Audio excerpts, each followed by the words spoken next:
All welcome to Sivakalai's world. இன்னைக்கு பார்க்க போகிற ரெசிபி என்ன அப்படின்னா, கருப்பு கவுனி அரிசியில் சக்கரை பொங்கல் தான் பார்க்க போகிறோம். வாங்க அதை எப்படி செய்யலாங்கிறத பார்க்கலாம்.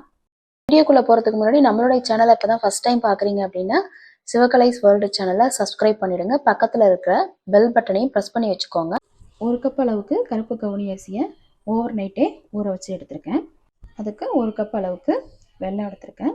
தேங்காயை இந்த மாதிரி பல்லாக கட் பண்ணி எடுத்து வச்சுருக்கேன். இதை நெய்யில் வறுத்துட்டு சேர்க்கும்போது அந்த பொங்கலோட டேஸ்ட் ரொம்ப நல்லாயிருக்கும். பேரிச்சம்பழத்தை இந்த மாதிரி சின்ன சின்னதாக கட் பண்ணி எடுத்து வச்சுருக்கேன். இந்த மாதிரி பொங்கலில் பேரிச்சம்பழம் சேர்க்கும்போது பார்த்திங்க அப்படின்னா ரொம்ப டேஸ்ட்டாக இருக்கும். அதே மாதிரி முந்திரி பருப்பை இந்த மாதிரி சின்ன சின்னதாக கட் பண்ணி எடுத்து வச்சுருக்கேன். ஒரு 1/4 டீஸ்பூன் அளவுக்கு ஏலக்காய் தூள். இதெல்லாம் தான் நம்ம கருப்பு கவுனி அரிசி பொங்கல் செய்கிறதுக்கு தேவையான பொருள் எல்லாம். வாங்க அதை எப்படி செய்யலாங்கிறது பார்க்கலாம். குக்கர் அடுப்பில் வச்சுட்டு நம்ம எடுத்து வச்சுருக்கிற அரிசி அதில் சேர்த்துக்கலாம். அதில் அரிசியை ஊற வச்ச தண்ணியை ஃபஸ்ட்டு சேர்த்துக்கிறேன். அது ஒரு கப் இருக்குது. மீதி ஒரு 2.5 கப் அளவுக்கு நம்ம தண்ணியை சேர்த்துக்கலாம். இப்போ நம்ம குக்கரை மூடிடலாம்.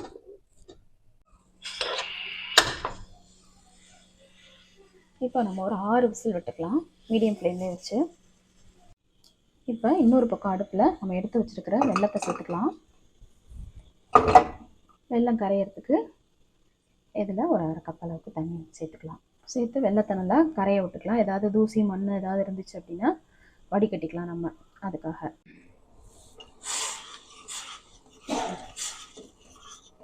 இப்போ பாருங்கள் வெல்லம் எல்லாம் கரைஞ்சிருச்சு. இப்போ விசில்லாம் அடங்கிடுச்சு. இப்போ நம்ம ஓப்பன் பண்ணி பார்க்கலாம்.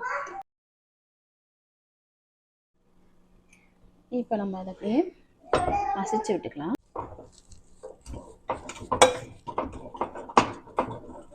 இப்போ பாருங்கள் மசிச்சாச்சு. அரிசி எல்லாமே நல்லா மசிஞ்சிருக்கு.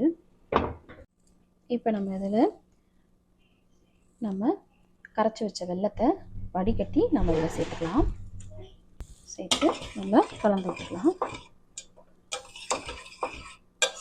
பார்க்குறதுக்கு தண்ணியாக இருக்கிறது மாதிரி தான் இருக்கும். கொஞ்சம் நேரம் பார்த்திங்க அப்படின்னா இறுகிடும். ஃபஸ்ட்டு நம்ம ஒரு பேனை அடுப்பில் வச்சுக்கலாம்.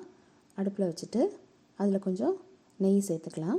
இதில் நம்ம எடுத்து வச்சுருக்கிற தேங்காயை ஃபஸ்ட்டு சேர்த்து நம்ம கொஞ்சம் வறுத்து விட்டுக்கலாம். கலர் சேஞ்ச் ஆகிற. இப்போ நம்ம இதில் எடுத்து வச்சுருக்கிற முந்திரியையும் சேர்த்துக்கலாம். சேர்த்து முந்திரி பருப்பு லைட்டாக கலர் சேஞ்ச் ஆன பிறகு நம்ம இதில் எடுத்து வச்சுருக்கிற பேரிச்சம்பழத்தை சேர்த்துக்கலாம். இதில் உங்களுக்கு பேரிச்சம்பழம் இல்லை அப்படின்னா நீங்கள் அதில் வந்து திராட்சையை கூட சேர்த்துக்கலாம். ஒரு 1/4 டீஸ்பூன் அளவுக்கு ஏலக்காய் பவுடரு அது கூட நம்ம வறுத்து வச்சதையும் சேர்த்துக்கலாம். இது உடம்புக்கும் ரொம்ப ஹெல்த்தியானது, சாப்பிட்றதுக்கும் ரொம்ப டேஸ்ட்டாக இருக்கும். நம்ம அந்த தேங்காய் சேர்த்துருக்கிறது எதனால் அப்படின்னா தேங்காயோட சேர்த்து கடித்து சாப்பிடும்போது பார்த்திங்க அப்படின்னா உங்களோட டேஸ்ட்டு சூப்பராக இருக்கும். இல்லை அப்படின்னா நீங்கள் தேங்காயை திருவி கூட அதில் சேர்த்துக்கலாம். இப்போ நம்மளுடைய சூப்பரான கருப்பு கவுனி அரிசி பொங்கல் ரெடி ஆயிடுச்சு.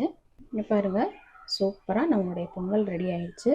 நீங்களும் இதே மாதிரி ட்ரை பண்ணி பாருங்கள். ட்ரை பண்ணி பார்த்துட்டு எப்படி இருக்குங்கிறத கமெண்ட் பண்ணுங்கள். இந்த வீடியோ பிடிச்சிருந்தது அப்படின்னா லைக் அண்ட் ஷேர் பண்ணுங்கள். மறக்காமல் நம்மளுடைய சேனலையும் சப்ஸ்கிரைப் பண்ணிடுங்க.